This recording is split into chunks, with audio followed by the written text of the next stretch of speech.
Hello and ngayon meron naman tayong i-discuss na Dow Elevate New Leaders Orientation or NLO. Ito ay short video lang, especially doon sa mga OFW, okay? So ginagawa ko talaga to para talaga sa mga OFW na gustong-gustong magnegosyo and sa maiksing paliwanag ay mauunawaan mo na. Okay? So, since bago ka, OFW ka, kailangan maunawaan mo yung mga proseso. Okay? So, ano yung mga pagdadaanan mo along the way na ginagawa mo ang negosyo.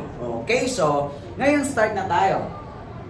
Dow Elevate New Leaders Orientation. So, new leader. So, ikaw bilang baguhan, kailangan ma-orient ka, kailangan aware ka, kailangan updated ka, kailangan alam mo kung ano ang mga pagdadaanan mo dito sa negosyo. Ano yung mga dapat i-align sa'yo. Okay, so start tayo. Our first topic is attitude. Okay, attitude, pag-uugali. Ano ba yung kailangang ugali ng isang networker, isang Dow leader? So, kailangan yung attitude mo dito is 80% attitude, 80% character. Yung 20% out of 100%, 80% na kailangan is dapat meron kang tinatawag na good attitude. Good attitude at 20% lang po yung skills. Ano yung skills? Yung galing mo, yung alam mo. Maraming pumasok sa ganito na mga networker na kung may idea ka na sa network, good news, may idea ka na. Pero minsan, kaya sumasablay, kahit networker ka na, kahit humahataw ka na, kahit magaling ka sa previous company mo, tapos nag-fail ka, pwede kang mag-fail pa din kapag ang kinakarir mo ay yung skills. Kapag ang pinapairal mo yung galing mo, kasi bakit? Sabi nga dito sa attitude, 80% good attitude at 20% lang yung skills. Ibig sabihin, yung skills, yung idea, yung knowledge, makokopya mo yan. Makokopya mo yan sa mga kasama mo, sa mga crosslines, uplines, sa downlines, pwede mo siyang makopya. Pero ang pinakakailangan para magiging successful ka is dapat meron kang good attitude. Ano yung good attitude? Dapat always follow upline. Yes, ang upline mo, resultado man yan o hindi, kailangan mong sumunod, kailangan mong makinig. Kasi bakit? Nauna yan sa'yo, mas may alam yan sa'yo, nauna yan sa'yo, yan ang mag-guide sa'yo since upline mo yan. Tama? Ano pa? Dapat, kung yes, upline attitude ka, dapat meron ka din tinatawag na good learning and listening attitude. Ibig sabihin, marunong ka dapat makinig at sumunod ano man yung pinapagawa sa'yo, ano man yung sistema. Pero pag sinabing magpakamatay ka, siyempre huwag mong gawin yun. Kasi bakit? Out of business yun. Ibig ko lang sabihin, anything about sa business, since upline mo ang nagsabi, hindi pinapangarap ng upline mo na mag-fail ka. Kasi the moment mag-fail ka, mag-fail din ang upline mo. So as upline, napaka-basic intindihin na yung upline, yung downline natin is kailangan tulungan natin para magiging successful. So ngayon naman, kung ikaw downline, dapat lagi kang marunong ka dapat makinig, marunong ka dapat sumunod. Kailangan meron kang good learning and listening attitude. Next, ano pa? Pride. Pangatlo, pride. Yung pride, sa totoo lang, yan ang isa sa mga magpapabagal sa'yo. Especially kung meron kang natapos. Okay? Pag meron natapos, experience ko yan sa totoo lang. Nagkaroon ako ng downline na may natapos. Siyempre, ako bilang upline, wala akong natapos pinag-aralan. Pero siyempre, kapag i-guide ka ng upline mo, wala man niyang pinag-aralan, kung meron naman niyang resulta, ibig sabihin, meron siyang mindset or meron siyang na wala ka. Yung mindset niya kakaiba kaysa mindset mo. So, ibig sabihin, may idea ka man dito, magaling ka man, may idea ka man sa paano mag-network, pero since ang sistema ng Ultimate Eagle ay kakaiba or iba sa iba, kailangan mong sumunod. So, ibig sabihin, sa attitude, kailangan dito marunong kang makinig at sumunod. Basic, napakasimple lang. So yung pride, kailangan ibaba. Sabi nga, ang pride hindi nakakatulong. Okay? Pag ang pride hindi mo binababa, walang mangyayari sa'yo. Okay, next. Bawal dito mayabang. Okay? Sa pagbibuild ng malaking network, kailangan tanggal yung yabang, ipasok yung humility, yung magiging humble ka, yung pagpapakumbaba mo. Okay, kasi bakit? Para magka-result ka. Kaya ngayon, alam mo na yun pala ang kailangan gawin. Pagdating sa attitude. Okay, kasi bakit? Ako na magsabi, kung ano ang laman ng bulsa mo ngayon, dahil yan sa attitude na meron ka. Kung ikaw networker na, may resulta ka sa network, yun kasi ang karakter mo, yun kasi ang attitude mo. Pero kung networker ka, wala ka pang result, walang laman bulsa mo, yun din kasi ang attitude na meron ka. Ibig sabihin, kung ano ang attitude na meron ka, yun din ang laman ng bulsa. So kung wala pang laman ang bulsa, wala pang laman yung ETC mo, isa lang ibig sabihin yan, sobrang dami pang kailangan baguhin sa attitude na meron ka. Okay, next, proceed tayo sa belief. Ano ba yung belief? Paniniwala. Importante ba yung paniniwala? Yes. The moment nandito ka na, mag-pray ka. Mag-pray ka na i-guide ka ng nasa itaas. Kasi bakit? Lahat naman tayo, nilikha lang niya dito sa mundong ibabaw. Tama? So, since tayo ay nilikha lang niya, ibig sabihin, siya ang magde-decide kung ano ang magiging buhay natin. Pero nakita mo na mayroong Dow Elevate pwedeng makatulong sa buhay mo, humingi ka ng guidance sa kanya para bakit? Para habang ginagawa mo to, guided ka na nasa itaas. So ibig sabihin, kailangan mong maniniwala, kailangan may paniniwala ka. Wala tayong magagawa as tao kung wala siyang guidance sa atin. Pangalawa, believe ka dapat sa sarili mo. Kasi bakit? Kung wala kang tiwala sa sarili mo, eto tanong, sino magtitiwala sa'yo? Ay baka hindi ko yan kaya. Pag ganun agad inisip mo, ay hindi ko nga talaga kaya. Kasi bakit? Wala kang paniniwala sa sarili mo. So kailangan pagkatiwalaan mo yung sarili mo. Kasi bakit? Yan na nga lang yan eh. Nag-iisa na nga lang yan eh. Hindi mo pa pagkatiwalaan. Paano magtiwala yung iba kung ikaw mismo wala kang tiwala sa sarili mo? Next, believe in your upline. Upline, sino ba yung upline? Yung nag-guide sa'yo, nagko-coach sa'yo, nagme-mentor sa'yo, upline mo yan. Okay? So since upline mo yan, kailangan pagkatiwalaan mo yan. Bakit? Tandaan mo, kung wala yung taong yan, wala ka dito sa network. Tama? Wala ka dito sa Dow Elevate. Kung wala yung taong yan, walang mag-guide sa'yo. Kaya please, believe your upline. Kasi bakit? May result man yan o wala, may galing yan na hindi mo galing. Alam din namin na may galing ka na hindi namin galing. Pero as a Dow Elevate leaders, yung nauna, yun ang may alam. So, ulitin ko, believe your upline. Next, bukod sa believe in your upline, dapat nire-respeto din natin ang upline natin. Nire-respeto kahit walang result. Nire-respeto kasi karapat dapat siyang respetuhin. Kasi bakit? Pag marunong kang rumispeto, nire-respeto ka din. Tama? Ano pa? Believe in your crosslines. Crosslines, yung hindi mo naman ka-group, ibang team. Pero minsan, yan yung makakatulong sa'yo. Especially pagdating sa ABC rule. Kasi bakit? Ang ABC rule, minsan meron kang downline na hindi mo kayang i-correct. Pero, pag humihingi ka, nag-a-ask ka ng help sa crosslines, talaga naman. Anytime nandyan yan. Kasi bakit? Lalo na nasa ESP ka, lalo na nasa UI ka, lalo na nasa Dow Elevate ka. Tama? Next! Believe in your products. Okay, meron tayong Grace Coffee, meron tayong Safe to Pick, meron tayong Mangosteen, meron tayong coming na glutathione, meron tayong coming na sabon. So, yung mga products na yan, dapat may tiwala ka. Kasi bakit? Paano mo yan mai-promote kung ikaw mismo hindi ka gumagamit ng product na meron tayo? Tama? Paano mo masabi na effective yung product kung ikaw mismo hindi ka nagte-take? Or ikaw mismo hindi mo siya ginagamit. Tama? So para confident ka na i-share yung negosyo dahil i-share yung negosyo or i-share yung product para as in 100% yung confident mo na maganda talaga yung produkto, in the first place dapat ikaw yung gumagamit. Tama? Parang ito. Nagkakape ako ngayon. Habang malapit na maubos. habang ginagawa ko tong video na to. Ganun dapat. Sarap talaga ng Grace. Okay? So dapat believe ka sa product. Tama? And believe ka dapat sa mga BOD. Believe ka dapat sa may-ari ng company. Kasi bakit? Walang daw elevate kung hindi yan, kung walang may-ari.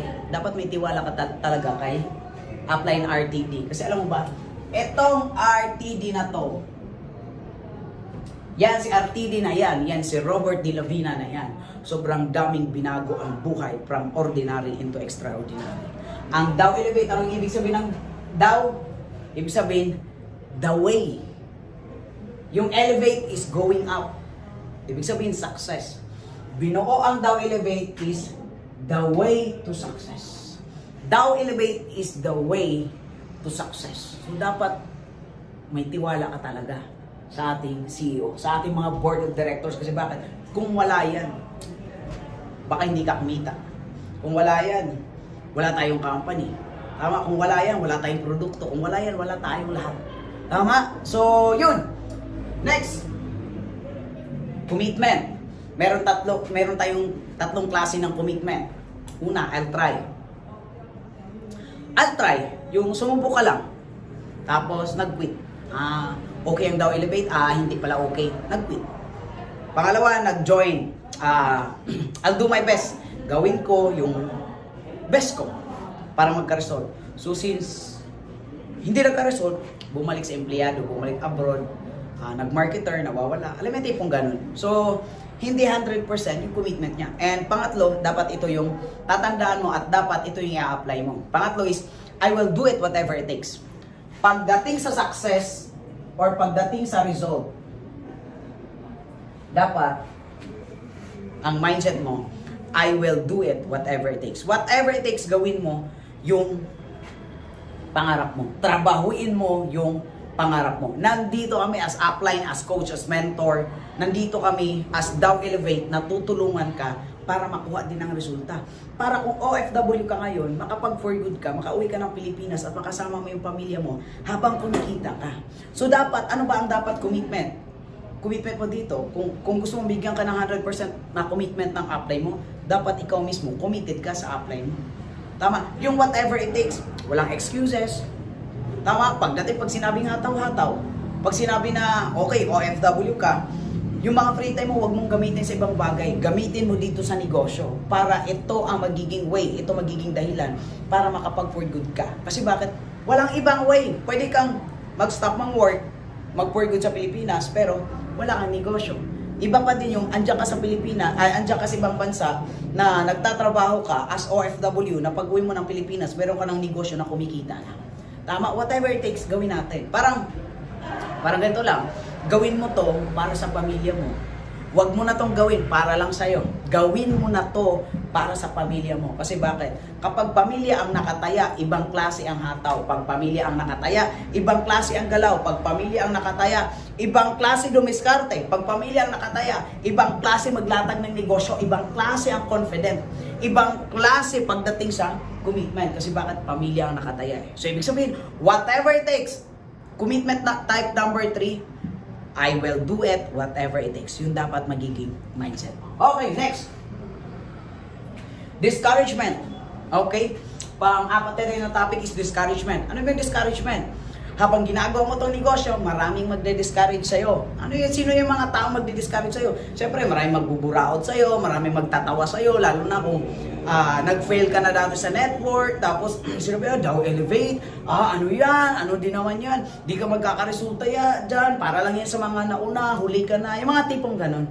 Hindi mo yan kaya, wala ka naman ganito, wala ka naman ganyan, saan ka hanap ng mga ganitong tao, paano gagawin yung mga product.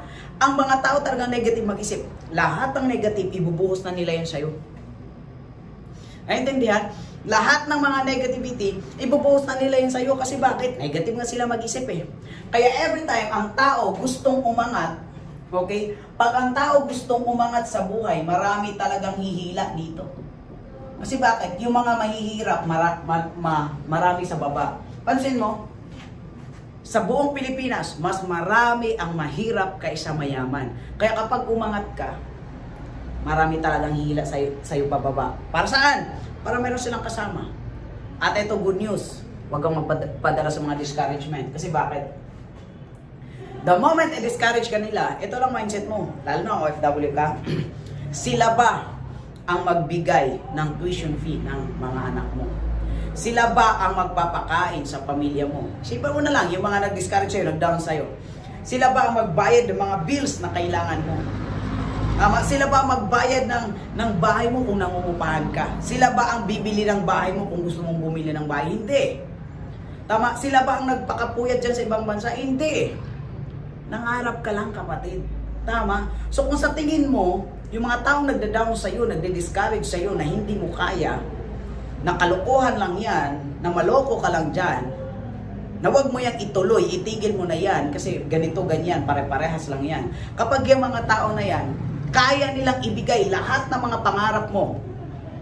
Kung kaya nilang ibigay yung sasakyan na pangarap mo, yung buhay na gusto mong ibigay sa mga anak mo, sa pamilya mo, kung kaya nilang ibigay yon lahat, and makinig ka sa kanya. Pero kung yung taong nag-discourage sa'yo, mas may pera ka pa, mas kumikita ka pa, mas sumasahod ka pa, mas madiskarte ka pa, mas maayos pa ang pamumuhay na meron ka, mas maayos pa ang pamilya na meron ka, and huwag ka makinig. Kasi bakit? Sabi ko kanina, normal na kapag paangat ka sa buhay, marami manghihila sa iyo pababa. Kasi bakit? Para meron silang kasama. Tama? Ang mga mindset ng mga negative mag-isip, nagsama-sama yan. Ang mga positibo mag-isip, nagsama-sama din yan. Imagine mo, sa school, lahat ng medyo hindi matalino nasa likod. Lahat ng matatalino, nakaupo yan sa harap. Kasi ready yan. Ano man yung gagawin ng teacher, mag-quiz man, mag-spelling man, ano man ang gagawin, magkaroon man ng assignment, projects, etc. Yung mga matatalino, ready yan. Tama? Ibig sabihin, ang mga matatalino at medyo hindi matatalino, magsama-sama yan. Ganon din sa pangarap. Yung mga taong positibo mag-isip, sama-sama yan. Yung mga taong negative mag-isip, sama-sama din yan. Alam mo yung pag sinabing marites, ay grabe, kumpulan yan, kumpulan, marites. Pero pag sinabing magpangarap, konti lang yung magsama-sama. Tama? So kung may pangarap ka, sama ka sa amin. Kung may pangarap ka, kami kausapin mo. Kung may pangarap ka, sumabay ka sa negosyo. Kung may pangarap ka, sumabay ka sa Daw Elevate. Kasi bakit? Sabi ko nga kanina, yung mga mayaman, konti lang. Pag gusto mong umangat, hihilain ka ng mga nasa baba na mas marami. Pag sila pinakinggan mo, ibig sabihin, tama sila. Kaya babagsak ka. Pero pag kami pinapakinggan mo, isasama ka namin, sama-sama tayo, lahat tayo maabot yung mga pangarap natin.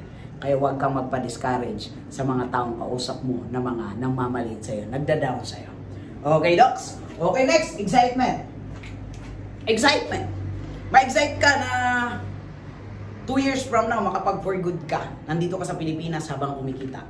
Na 2 years from now, hindi mo na kailangan mag-abroad pa kasi bakit kumikita ka na dito. Na 2 years from now, hindi mo na kailangan magpumirma ng panibagong kontrata kasi makakasama mo na yung mga anak mo, asawa mo, pamilya mo, kapatid mo, magulang mo. Ma-excite ka sa ganung buhay. Kasi bakit? Maraming excited mag-apply sa ibang bansa, pero pagdating sa ibang bansa, excited naman umuwi. Kasi bakit daw homesick sila? Hindi nila kasama yung pamilya nila.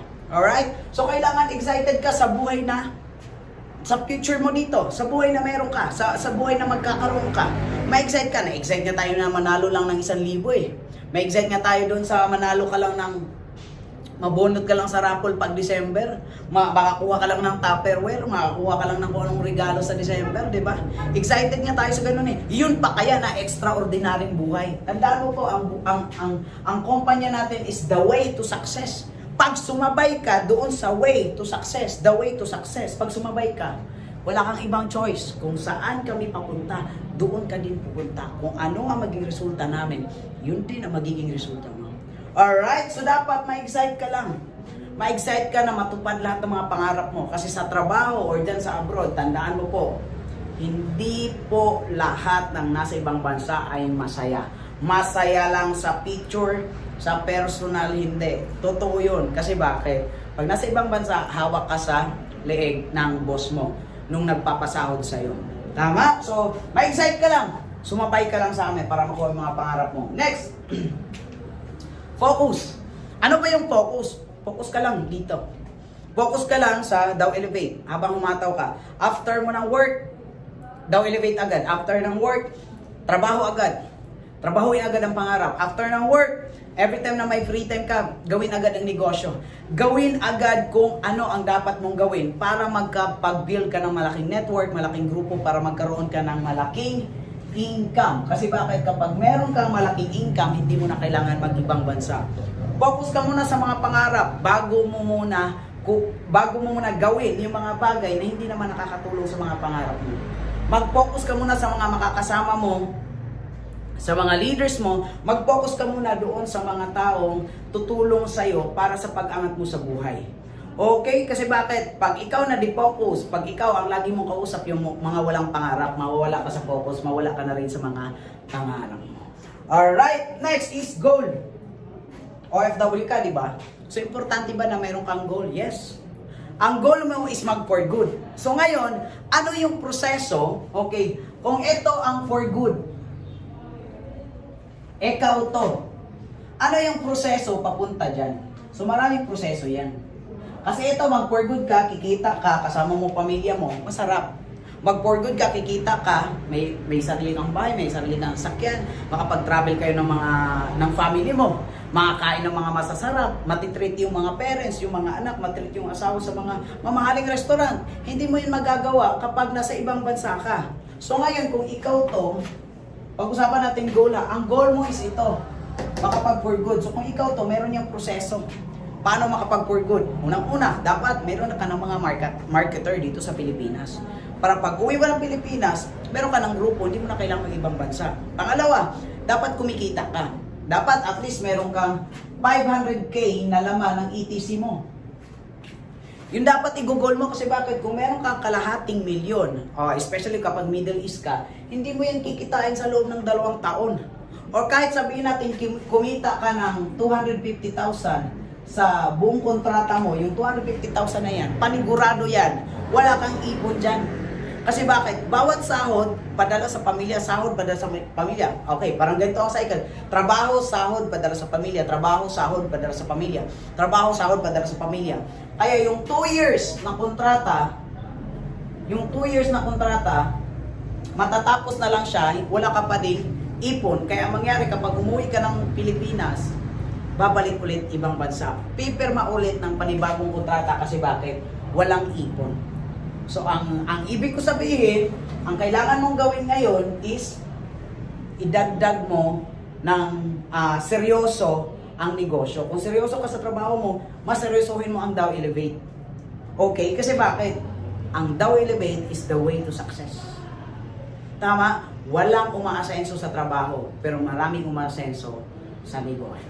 Tama? So, ito yung gusto ko malaman mo bilang ikaw ngayon na OFW na gustong mag for good dito sa Pilipinas. So, dapat meron kang goal. So, para kumita ka ng 500k at least isang buwan, OFW ka, kumita ka man lang at least 20k. Hindi sa sahod mo ha, 20k dito sa negosyo. Pag naipon mo yan, pag uwi mo ng Pilipinas, sasamahan kita mag-claim ng cheque mo sa office natin sa Dow. Right? So, ayun.